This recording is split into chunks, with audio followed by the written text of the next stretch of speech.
Hi everyone, Mike Stuchiner, Master Herbalist here, and in today's video I'm going to discuss the topic of inflammation, what it means to have a healthy inflammation response, and more importantly we're going to talk about the natural substance turmeric, curcuminoids, the whole razzle-dazzle behind this entire wonderful root plant.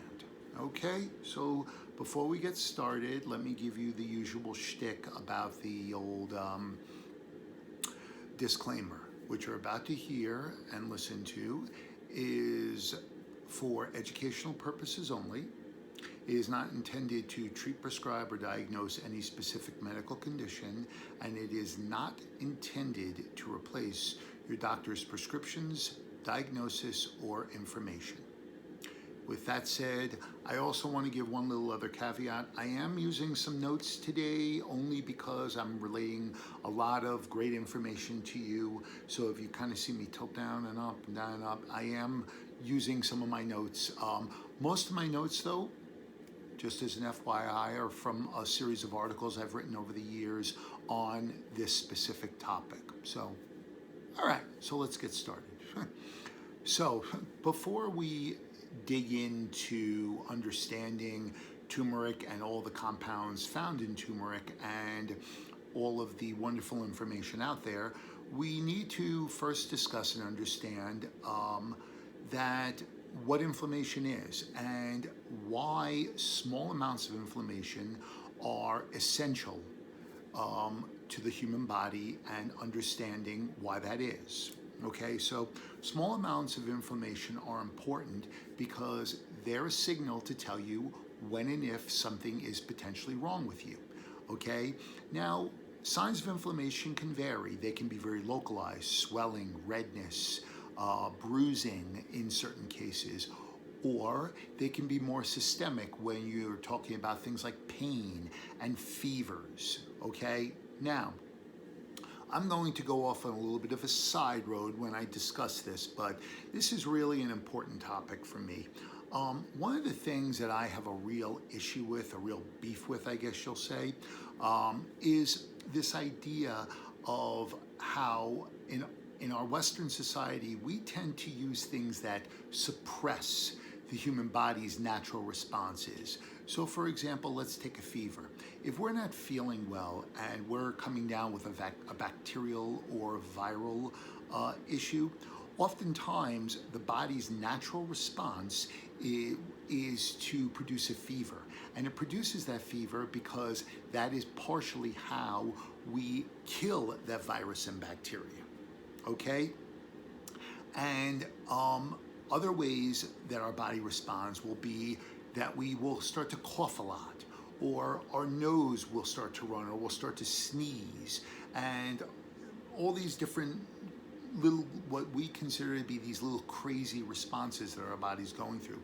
This is all perfectly natural, and this is what's supposed to happen, because this is our body's way of trying to get rid of what's inside of us. You know, we also, sometimes when we're sick, we throw up, or we have the shits, right?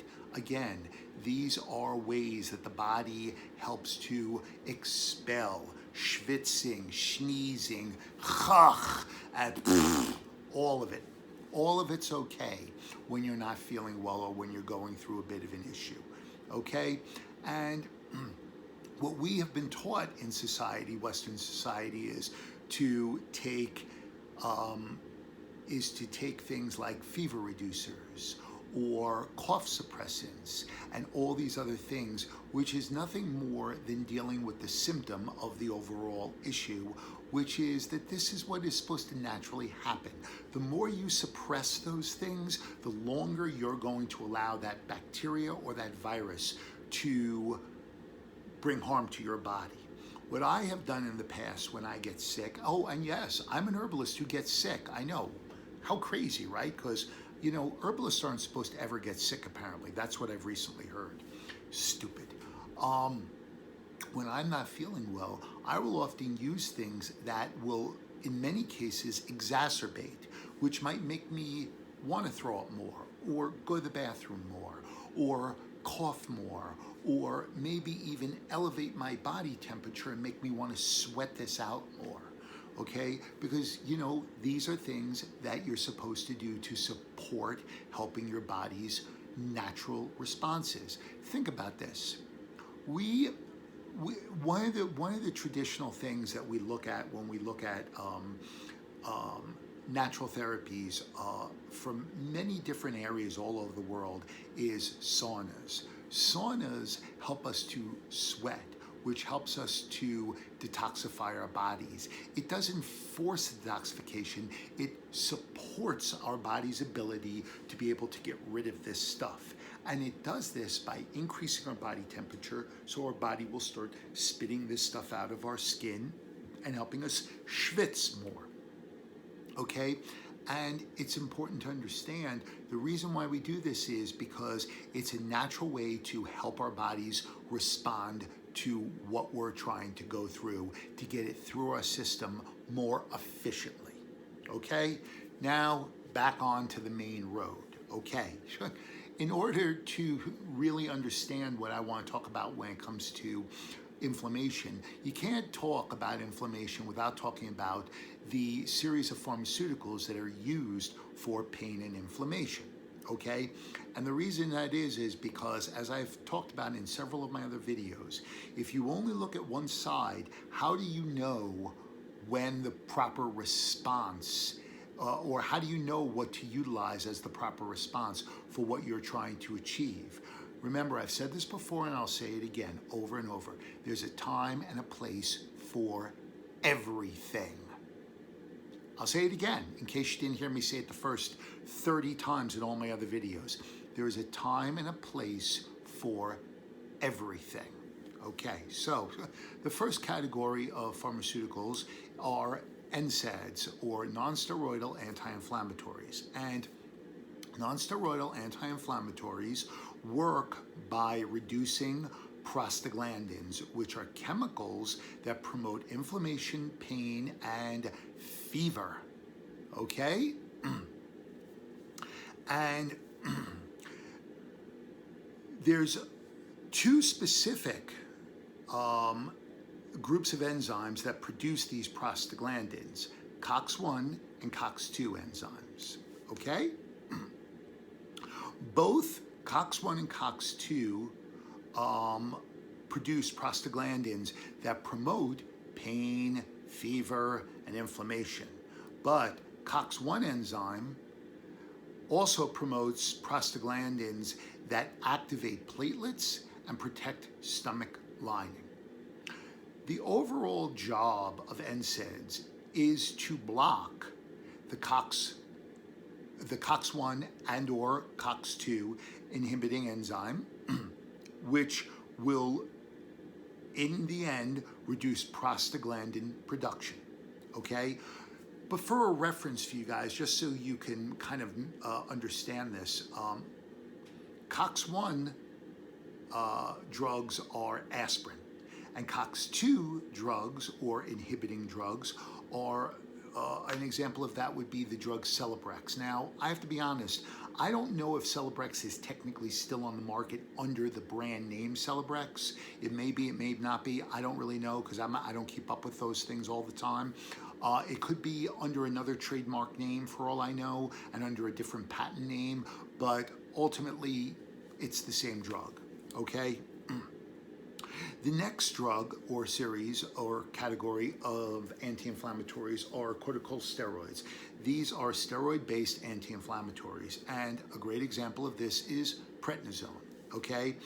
These work differently than the non-steroidal anti-inflammatories with a similar end result. What they actually do is they mimic hormones produced by the adrenals, and they're often prescribed in doses that well exceed what your body can naturally produce to help in the suppression of inflammation, okay? By giving you these very high doses, one of the things it is commonly utilized for is for autoimmune conditions where the immune system response is so out of control that helps to bring it back into control. Okay, so those are non-steroidal, those are cortical steroids, which are a steroid-based anti-inflammatory. Okay? Now, in a nutshell, what I guess you could say anti-inflammatory drugs do is they suppress one specific part of the entire inflammation cascade. And in turn, what this does is, by suppressing one part of the entire cascade, it actually wreaks havoc on the body. And this is where the COX-2 inhibiting drug issues years ago, where people were having heart attacks, came out, because what they began to realize was that by suppressing one specific part of the entire inflammatory cascade, what the body is forced to do is it's now forced to figure out how to get things back in order. And when you do that, when you only suppress one specific part of an entire natural cascade that our body should go through when dealing with an inflammatory process, you end up wreaking havoc. And this is why side effects and negative effects happen. Okay? So now what this does is it leads to the ever so important question of, is there a difference between an anti-inflammatory and something that supports a healthy inflammation response? And the answer is yes, yes, yes, yes. And here is the great example, okay? The great example is, let's talk turmeric and specifically curcumin. Now, just for educational purposes, guys, the yellow color of turmeric is attributed to a class of compounds known as curcuminoids, okay? And curcumin is one specific compound within that family of curcuminoids, okay? Found in turmeric root, okay? I hope we're all clear on that. You got turmeric, the big dog root, okay? And then you have families of compounds known as curcuminoids, where curcumin is a part of that family. Does that make sense? Do we all understand that? You in the back, do you understand that? Awesome. Okay. Now, one of the greatest misconceptions, I believe, of when we talk about turmeric and all the fun compounds found in turmeric is that people seem to think that turmeric or curcumin is an anti-inflammatory and a painkiller. And they are neither an anti-inflammatory or a painkiller. What turmeric and the different compounds found in turmeric actually do is they are utilized to support a healthy inflammation response by the body, okay? So what does all of this mean when I say that it helps to support a healthy inflammation response, okay? So anti-inflammatories and painkillers have very specific mechanisms of action, okay? COX-1 inhibitors, COX-2 inhibitors, they work on pieces of this entire inflammation cascade. They don't actually help when it comes to the idea of supporting. What they do is they want to suppress the pain. They want to shut down or suppress the inflammation response. And what happens when we continue to shut down or we continue to suppress? Much like a volcano, you suppress it long enough and what happens? Kaboom! Everything blows up in your face, right? That makes a lot of sense. It's a temporary relief. Now, this is not me putting down anti-inflammatories. This is not me putting down painkillers, because there are situations, as I've stated, where sometimes these are things that people feel it's necessary to utilize to get them through a short period of time in their life. And that is the choice people make, okay? but I want to remind you of something, okay? The difference between a drug and a poison is dosage. You have a headache, you take 2 aspirin, the headache goes away. You have a headache, you take a bottle of aspirin, it cures life, and you don't wake up the next day because you've poisoned yourself. You see the difference between the two? Okay, so moving on. The primary job of turmeric and curcuminoids and all the compounds found within this amazing root is it is used to modulate the activation of what is called nuclear factor kappa B response. Now, when we look at the inflammatory cascade, nuclear factor kappa B is at the very top. This is the trigger that turns on that inflammation response. But what is nuclear factor kappa B, you're probably wondering? Well, it is a protein complex that turns on genes that produce inflammation, and it has 3 primary jobs. 1, transcription of DNA. 2, cytokine production. Uh-oh, I said the C word. I know you all know what cytokines are because it's been in the news for the last 2 fucking years. And number 3, it works when it comes to the understanding and concept of cell survival in a chaotic scenario. Okay, so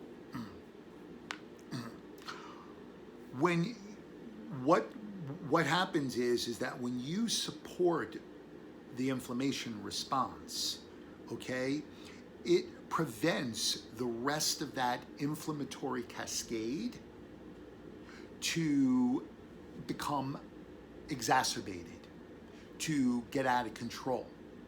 So ultimately, what hundreds and hundreds of studies using curcuminoids and turmeric have proven is that by supporting a healthy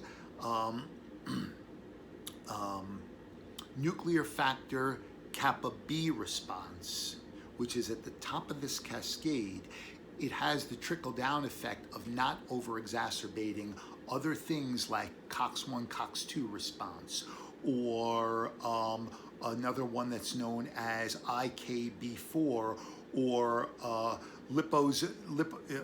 I'm going to totally bastardize this word, but lipooxygenase enzyme response, which is a part of that inflammation cascade, okay?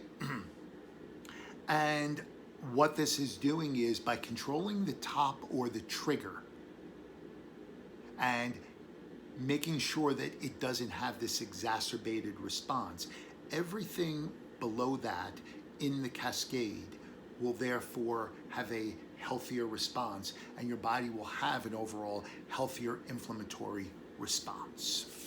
Okay?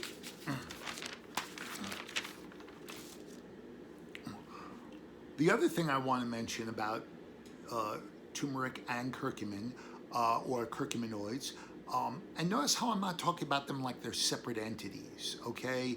Because that's a very reductionist way of looking at a plant, all right? The nice thing about, let me give you a more broad spectrum aspect or perspective of this, okay? When you take a painkiller, an anti-inflammatory, whether it's a steroid-based one or a non-steroid-based one, what you have is a very specific targeted approach with a potential cascade of negative effects that surround it. When you take things like curcuminoids and turmeric, what you ultimately have is a broader approach with a cascade of outside positive effects that can affect other aspects of good health and well-being. Okay, that is the 2 primary differences of what we're dealing with here. Now, let's now talk about the big debate in herbal medicine. Okay, so do we use the isolate or do we use the whole? When we talk about using whole turmeric root, whether it's a powder or an alcohol-based tincture or something a little more traditional, let's say like golden milk, which is a traditional drink in Indian culture, which uses whole turmeric root ground up into a powder with other herbs and spices like ginger, cardamom, cinnamon. Sometimes cloves are put in there, star anise, and even certain herbs like adaptogens are put in there, like ashwagandha.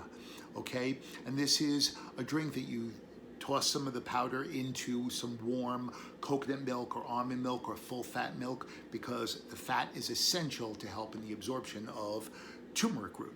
Okay, or again, you can use it in things like curries, which are usually made in coconut milk or regular milk, or anything that's of the high fat nature.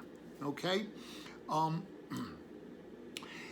Then on the other end of the spectrum, you have these curcumin based products, which in many ways what they do is they isolate the curcumin compound, and what they do is they add a phospholipid or a fat to it to increase its ability to absorb more efficiently.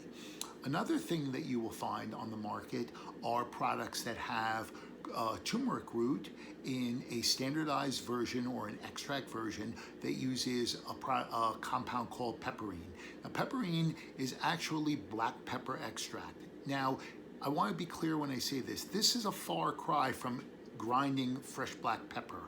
This is a very highly concentrated, isolated pepper extract, and there is often a warning with this when people use this, is you want to make sure that you take this away from any medication, because while it will absolutely increase the absorption of different plant medicines, what it also does is it does have the ability to increase the absorption and the utilization of pharmaceuticals as well, which means it will make the drug you're taking work way more efficiently and could increase the ability of what that drug does. So if you are on blood pressure medication, for example, and you're on this perfect dose, if you're taking a supplement that has pepperine in it, separate it by at least an hour, because if you take it along with the drug, it might work too well to lower your blood pressure, or too well to lower your blood sugar, and might lower it too much. So that is important. Warning, warning, warning with pepperine. Okay? Now, when I talk about compounds or supplements that are very specific to isolating curcumin, okay? There are two specific trademark raw materials you want to look for when you're using a preparation of this nature, because these are the two compound preparations that were done in most of the studies, okay, that show its very profound effect on the inflammation cascade. Okay, number one is BCM 95, and number two is something called Mariva.